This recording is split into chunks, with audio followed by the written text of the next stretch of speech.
So what's good about Chrono Cross? It's got amazing graphics, it's got good music, and after a while the gameplay is actually very easy to get into. And it did have some interesting things happening at the start of the story. So you would think with all the positives there, I'd be able to go through this game with ease, enjoying my time with it. No. Unfortunately, there is a roadblock that is plaguing my playthrough. In case you haven't watched my incomplete playthrough, in context, the problem I've been having lies within a quest in saving Kid from dying of poison. I'll admit, I forgot that the item in question I needed to look out for was called Hydra Humor. So, knowing that a marsh existed, I made my way over there. And I was traversing the marshes fine until I reached this one plant blocking my way. After searching through that area for like 10 to 15 minutes, I became lost and confused. After that time, I talked with a non playable character nearby in the marsh, and he told me that dwarves used to live in this village and they were able to control those plants without even touching them. So, off camera, I've been trying to find that dwarf, which lasted me a good 30 minutes, and I wasn't really finding any clues. Apparently, after talking with a shaman back at Gold Dove, the bar in the village opens up. Before then, when you try entering into that bar, a scene plays out where the doctor is talking with the lady that works there. Then, after that scene was finished, I still couldn't go in there. Serge says, let's just leave them alone for a while. There wasn't any indication that I could go back into that bar after I talked with the shaman. Sure, when I checked on Kid before leaving Gold Dove, the doctor was there, which could have given me a hint that I could have gone back to the bar. But apart from that, no, there wasn't really any indication. So yes, I went back into that bar. There was a dwarf. After talking with him twice, I was able to get the item I needed to get through the marsh. And thanks to certain things happening outside my Let's Play series, I've been forgetting the smallest of things, which includes the Hydra humor. So when I went back into the marshes, I combed through almost everything. There was a path in one area, but I couldn't figure out for the life of me how to get access to it. But at the tail end of the dungeon, I faced off against a few enemies. And after facing those enemies, I opened up that treasure chest and I got the live sparkle item. Forgetting that I was supposed to find the Hydra humor, I immediately went back to Gold Dove thinking I found the cure. And it turns out, that wasn't it. That was not the end of that quest. It made me confused as to why Korcha asked me, you're really serious about coming back to Gold Dove?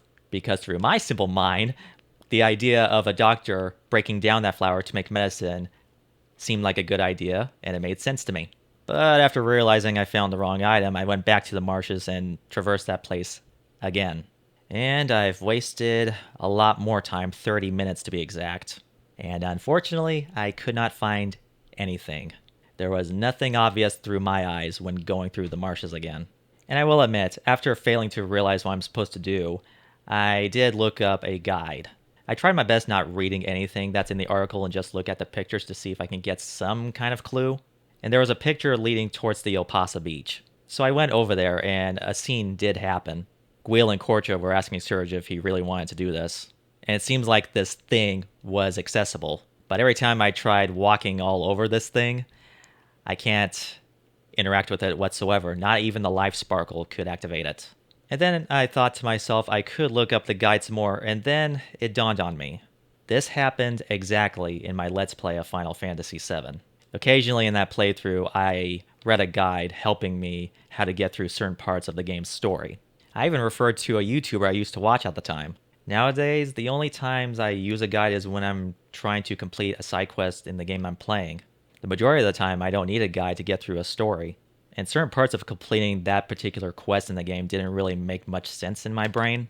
Realizing that this could potentially be another case of Xian plays Final Fantasy VII, I've come to the conclusion that I probably shouldn't continue with this Let's Play series. And there's also one more reason. A game can make me angry, but I could still finish it. Eternal Sonata is proof of that. However, do you know what's worse than a game that makes me angry? A game that wastes my time. The only time I should waste my time is if I'm going through a quest. If the game is not giving me a little bit of a hint as to how I'm supposed to go about in the story, then it's really not worth it. And since this game did this to me 3 times, I said that if this happened again the 3rd time, I'd quit. And I'm keeping my word. I'm quitting playing this game. Which kind of makes me sad because underneath the problems with the progression system, I can tell this is a good game. I just listed at the beginning of the video why this game is good. But unfortunately, that problem and the other reasons are the reasons as to why I'm not going to play more of this game. So, yeah, officially, I am not a fan of the Chrono series. And that's it. That's all I have to say about this game. I'm sure there's a detail or two that I'm missing, which, if there is, I'll pin it down in the comments below. I'm terribly sorry that I can't finish this game, but it is what it is.